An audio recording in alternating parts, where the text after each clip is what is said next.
Programa de hoje, direto de Presidente Epitácio, minha terrinha natal, Dr. Rafael Vilela, seja bem-vindo. Boa tarde, Samara, boa tarde a toda a audiência aí. A gente Obrigado. Que agradece a sua presença. Estamos de azul aqui, combinando justamente para falar dessa campanha maravilhosa, né? Abril Azul, que é sobre autismo. Recentemente nós até falamos aqui com um especialista, né, com o Dr. Talmir, que é pediatra, e hoje o bate-papo é diferente sobre os direitos e mais do que nunca é tão importante a gente abrir esse espaço para falar desse assunto, né, doutor? Com certeza, talvez mais do que nunca, né?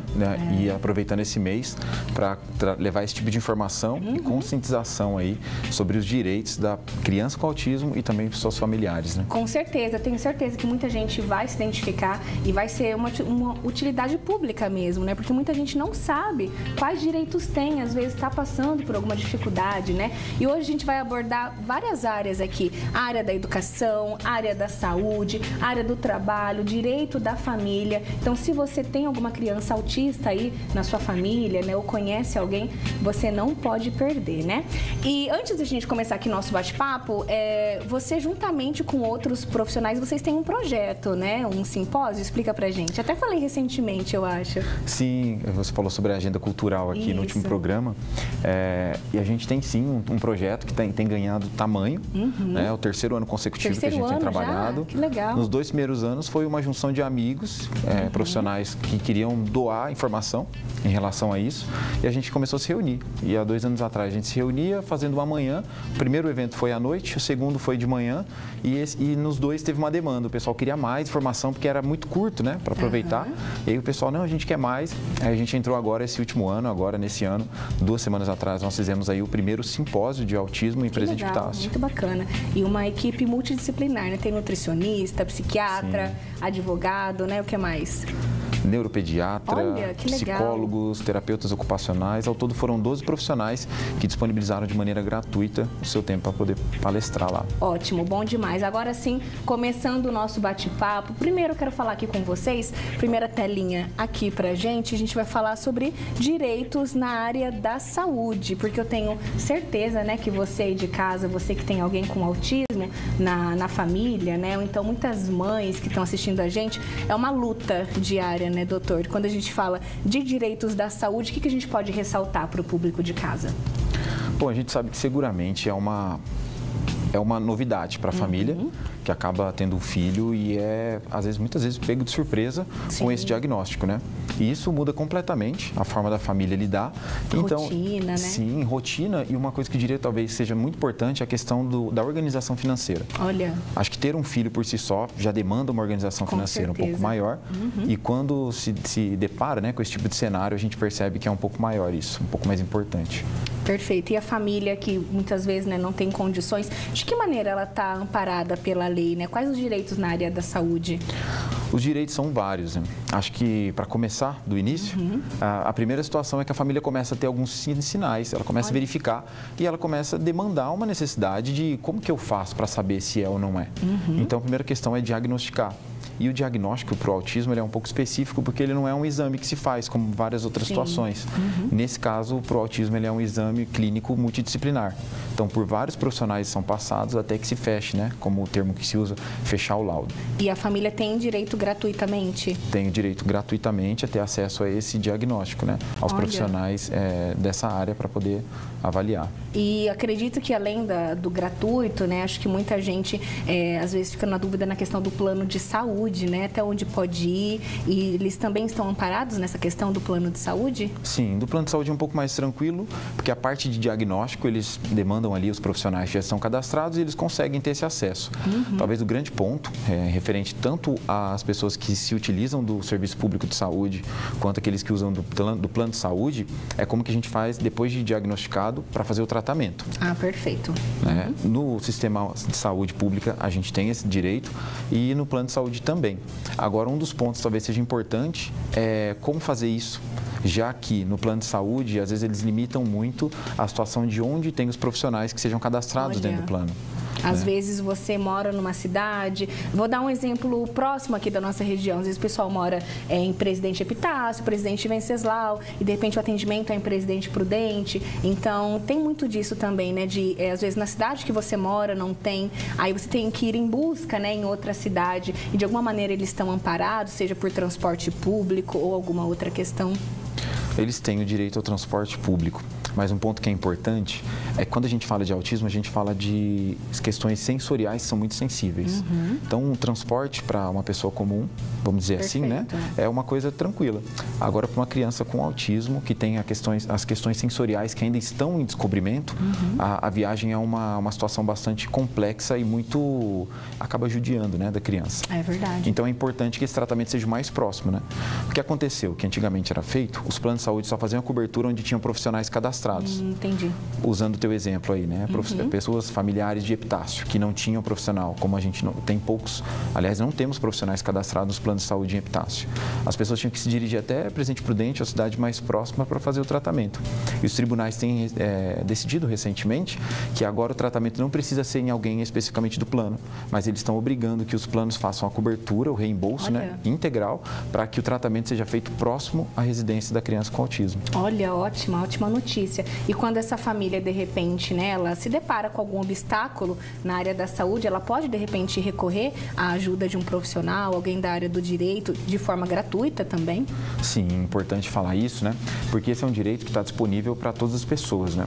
Quando a gente fala sobre essa possibilidade de ter o reembolso ou ter o acesso a esse tratamento, a gente está falando basicamente de, primeiro, a pessoa pode estar disponível para todo mundo, isso é um direito fundamental de acesso à justiça, que as pessoas terem acesso a um advogado de maneira gratuita, tá? Seja pela Defensoria Pública, nas cidades que tiverem, ou seja através de convênios, onde a OAB disponibiliza para as pessoas de baixa renda ter acesso a esse direito, né? Ter acesso a um advogado para poder representar. E, claro, para as famílias que já têm algum profissional de sua confiança, através desse profissional acionar juridicamente esses direitos, né? Ótimo. E lembrando também que a gente está falando aqui de uma maneira geral, né, doutor? Mas cada caso é um caso também, né? E aqui não dá para a gente entrar em todos os tópicos por conta do tempo, mas de uma maneira abrangente, a gente quer te dizer que você sim tem direitos, né, na área da saúde e várias outras áreas também, como a próxima que a gente vai conversar aqui, direitos na família. Muito importante a gente abrir esse espaço para falar da família, né? Quando a gente fala de família, muitas vezes também tem a mãe solo, né, doutor, que entra aí em outras questões, às vezes não tem ajuda do seu antigo companheiro, enfim. Quando a gente entra nos direitos da família, o que a gente pode ressaltar? Acho que o grande ponto é esse que você ressaltou agora, né? A questão das configurações familiares atuais. Um pouquinho antes da pandemia, isso se intensificou durante a pandemia, a gente viu uma configuração de famílias que são estruturadas em uma mãe, que é a pessoa que, além de ter a figura familiar, ela é a figura como provedora e protetora na família. Perfeito. Então, a mãe acaba tendo que custear todas as despesas para a manutenção daquele lar. E como disparou, né? Diga-se de passagem, como disparou o número de crianças que têm uma certidão de nascimento sem o nome do pai. É verdade. Então, essa responsabilidade vem pesando sobre as mães. Né? Então, um direito que é muito importante é que, muitas das vezes, quando entra com a ação de fixação de pensão alimentícia, os juízes costumam fixar em um patamar que é genérico, vamos dizer assim, que é sempre 1/3 do salário mínimo. E é um valor que seguramente não dá para custear, muito menos a manutenção daquele lar e as despesas que são correntes com a criança, quanto ainda mais os tratamentos que não são baratos.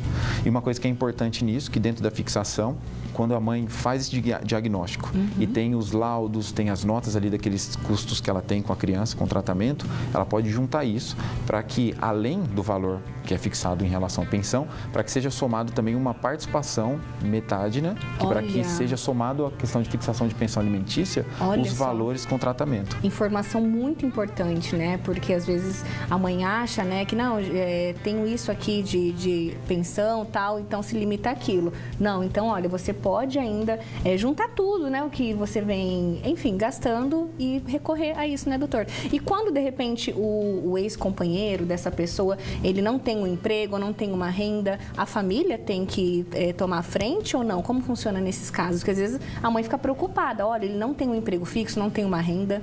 Exatamente. Nesse caso, a gente tem o que a gente vai conhecer como alimentos avoengos, que, em outras palavras, né, é a responsabilidade dos avós também participarem, né?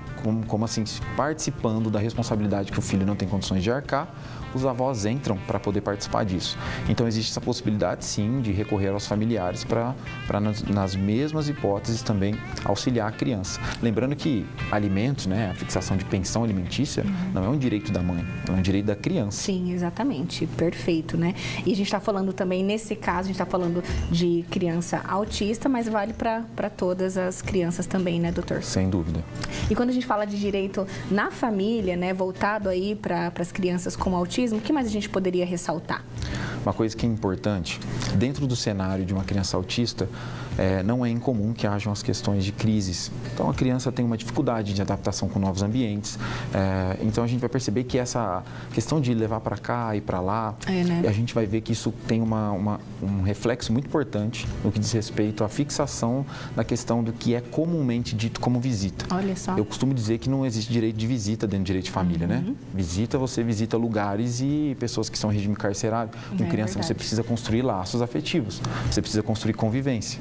Mas é dito, né, de maneira comum a questão de visita. Então, uma coisa que é importante também que os pais saibam é que na questão de fixação desse regime, como que vai ser a convivência, a criança não é obrigada a pernoitar na casa do genitor ou da genitora, né, do pai ou mãe, se isso intensificar as questões de crise.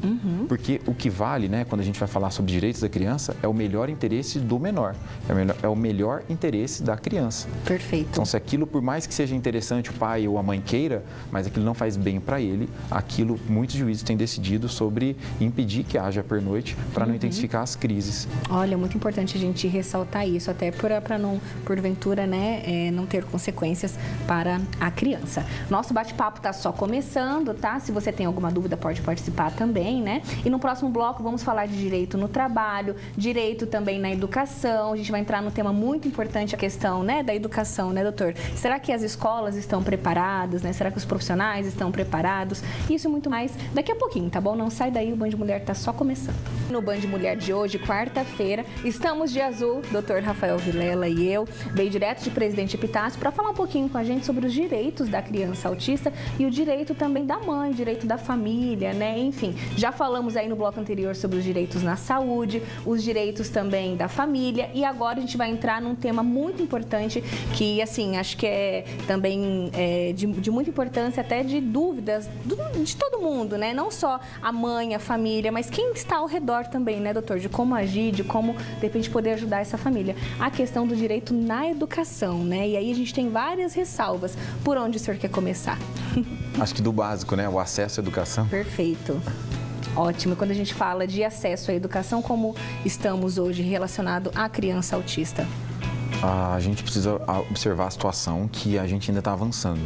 Quando a gente fala do autismo, creio que a sociedade, de uma maneira geral, ainda está se adaptando a isso. Muita gente ainda não sabe como lidar, como reagir a situações assim. Quando eu falo sobre, basicamente, começarmos do início, que é o acesso à educação, a gente está falando de direito básico, que é o direito de você levar o seu filho a uma unidade escolar e conseguir matriculá-lo, para que ele possa ter acesso à educação. E hoje isso é possível? Como que está no Brasil? Não só é possível, como é obrigatório que seja feito. Mas algumas ressalvas são muito importantes serem feitas. Primeiro, que muitas escolas, talvez por despreparo ou desconhecimento, não sabem que a educação é um direito fundamental. Significa que ninguém, absolutamente ninguém, pode ser impedido de ter acesso à educação. Perfeito. Então, o que acontece? Algumas instituições escolares, quando são procuradas por pais de autistas, acabam negando a matrícula em razão do filho ser autista. E sob um argumento falando, olha, já lotamos as vagas para crianças autistas ou crianças com deficiência. E isso não pode de jeito nenhum, obviamente. Não pode acontecer. E esse tipo de negativa de matrícula, ela é uma negativa arbitrária e o que é até pior, ela é considerada uma negativa discriminatória. Olha. Então você não pode, se a unidade escolar negou, você tem o direito de ter a sua vaga garantida nessa unidade escolar. Perfeito. E isso quando, né, os pais ficam sabendo, né, que era mentira, vamos dizer assim, que não tinha vaga. Né? Às vezes eles nem ficam sabendo, acho que realmente lotou, vai tentar em outra instituição, né? Mas uma vez que foi negado, então, eles podem entrar com pedido, com recurso? Podem entrar com pedido, pode ser feito administrativamente, no próprio secretaria da escola, você faz ali a próprio punho, ou você pode também acionar judicialmente, né? Talvez outro ponto importante sobre matrícula é que às vezes no ato da matrícula, por saberem que às vezes a criança autista vai demandar, de acordo com o nível de necessidades ali de apoio, de suporte, que vamos dizer, né, nível 1, 2 ou 3, vai demandar às vezes um suporte um pouco maior do que uma outra criança não teria. E às vezes muitas escolas, isso acontece, é muito comum de acontecer às vezes em colégios privados, eles acabam, não negam a matrícula, eles matriculam, só que eles querem cobrar às vezes taxas adicionais. E isso também não é Ótima autorizado. ressalva. Então, não pode, o direito a acesso a essa matrícula na escola, ele é garantido e ele sem nenhum custo adicional. Não pode aumentar a taxa de matrícula, o valor de mensalidade, não pode aumentar se às vezes a criança demandar um apoio escolar, que é comum, né, para dar um suporte para aprendizagem e interação social, também não pode ser cobrado dos pais. Essa é uma responsabilidade exclusiva da escola. Perfeito. E tem alguma maneira, assim, desses pais acompanharem mais de perto isso? De alguma maneira eles podem, a gente sabe, né, que muitas vezes outros pais, né, enfim, não podem ficar acompanhando ali muito de perto, tal, mas no caso das crianças autistas, os pais podem estar mais presentes no dia a dia dessa criança na escola ou não? É possível que o pai tenha. Na verdade, não só pais de crianças autistas, né? Esse acompanhamento com o desenvolvimento escolar, intelectual e pedagógico da criança é importante que todos os pais façam. Só que para a criança autista tem uma situação que é importante, que é especificamente previsto em lei, que é a possibilidade de ter um profissional para poder dar esse apoio, esse suporte. Olha, que legal. Para acompanhar esse desenvolvimento dele. Perfeito, muito bom. E quando a gente fala de uma maneira geral das escolas, né, vamos falar aí do nosso Brasil, enfim, do nosso estado também, na sua visão, as escolas estão preparadas hoje para receber essa criança autista? Em sua grande maioria, não. Sua grande maioria, não. Mas eu acredito que muitas delas, às vezes por espontaneidade e outras, às vezes, por força de acionamentos judiciais, têm se adaptado. Então, assim, a gente percebe que a coisa vai se ajustando. Aquela ideia de trocar o pneu com o carro andando, né? E até porque o que a gente disse agora há pouco, né? Tudo muito novo também. A gente também está aprendendo, né? Como você disse lá no início também, o diagnóstico não é simples, né? Então, aos poucos, a gente vai também modificando isso e evoluindo, né? A tendência é cada vez mais Sim. evoluir para poder atender melhor essa criança, né? Então, quando a gente fala de direito na educação, tem alguma coisa que eu esqueci? Algum ponto importante? Acho que a ideia é a gente falar só um pouco importante sobre a questão do apoio escolar. Perfeito. O apoio escolar, que é um profissional que é contratado para a escola para acompanhar aquela criança. O que acontece? O professor regente ou o professor que fica lá, que escreve na lousa e passa a matéria, por ter uma demanda mais coletiva, tem vários alunos, ele não consegue de maneira individualizada lidar com as questões muito particulares, Sim, muito específicas. Então a lei ela garante que haja esse acompanhamento. Algumas trechos vai dizer apoio escolar, outros acompanhamento terapêutico, o outro um professor acompanhante. Mas em outras palavras um profissional específico para acompanhar.